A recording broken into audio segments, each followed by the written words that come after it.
А знаете, сколько сейчас стоит привлечь клиента в мобильную игру? В некоторых жанрах больше 10 тысяч рублей за установку. Рынок жестко перегрет, конкуренты жрут друг друга, маржинальность падает ниже плинтуса. Соответственно, вопрос. Как вы думаете, сколько заплатила Nintendo за привлечение пользователя Wii? 0. Они просто придумали консоль, которую захотели купить бабушки, домохозяйки и те, кто никогда в жизни не играл в видеоигры. Это называется голубой океан. Когда ты не дерешься за кусок пирога с толпой голодных мужиков, а просто печешь свой пирог и ешь его в одиночестве. Начинаю большой разбор про стратегию Голубого океана, что это, почему в 2026 году без нее вообще не выжить, а главное, как найти свой Голубой океан прямо сейчас. В первой части база для понимания, дальше будут пикантные подробности. Подпишись, чтобы не пропустить. Что такое вообще Красный Голубой океан? Для тех, кто вообще не в курсе, давайте базу. Концепцию придумали еще не так давно, в 2005 году. И в 2026 вышло обновленное издание с новыми кейсами. NVIDIA, Taylor Swift. Суть простая. Есть два океана. Красный – это уже существующие рынки. Там вода красная от крови конкурентов.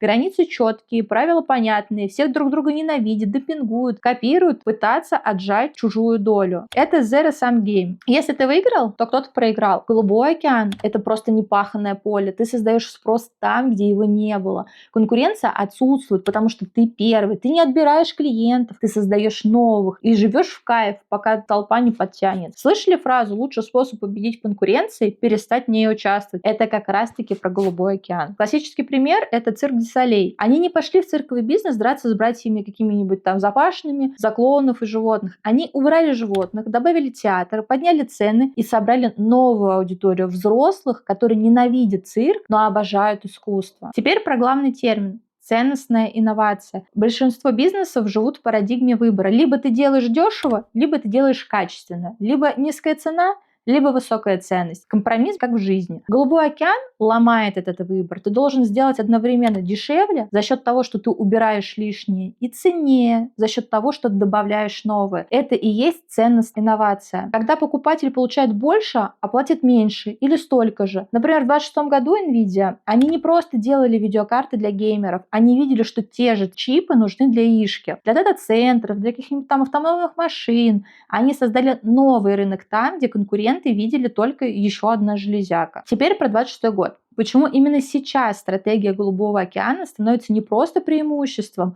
а просто условием выживания? Первое – это перенасыщение рынков. Посмотри на любой рынок, везде десятки, сотни, тысячи игроков. Конкуренция просто убивает маржинальность. Ты вынужден либо демпинговать, либо вкладывать бешеные деньги в рекламу. И то, и другое будет в никуда. Второе. Изменение поведения потребителей. Люди устали от однообразия. Они хотят эмоций, опыта, смыслов.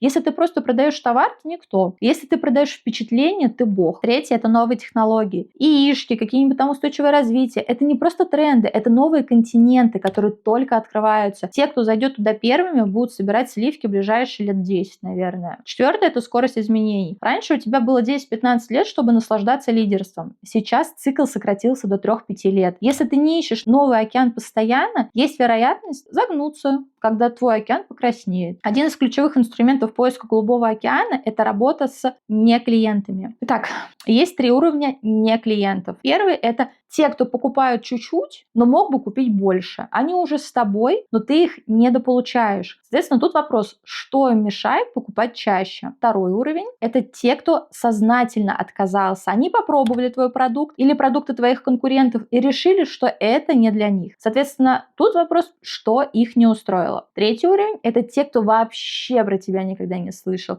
Они даже не знают, что такой рынок существует. Тут уже вопрос, как до них достучаться, как до них добраться. Например, как сделал Nintendo и Wii. Их целевая аудитория была на 3-м уровне. Бабушки, домохозяйки, люди, которые никогда не играли в игры. Они не искали приставку, они искали способ интересно провести время с семьей. Nintendo создала продукт под этот запрос. 3-й уровень – те, кто никогда не слышал. Именно там чаще всего прячется Голубой океан. В первой части я разобрала базу, что такое Голубой океан, почему это критично в 26-м и как работать с не клиентами. Во второй части у нас практика. 4 вопроса, которые изменят твой бизнес за час. 6 путей поиска своего прекрасного Голубого океана. Стратегическая канва – это инструмент, который показывает, где ты сейчас и куда тебе двигаться. Если ты реально хочешь найти свой рынок, тебе туда. Подпишись на канал и включи уведомления. Вторая часть выйдет очень скоро, не пропусти. И да, напиши в комментариях, в каком океане ты сейчас, в красном или голубом. Но вдруг тебе посчастливилось.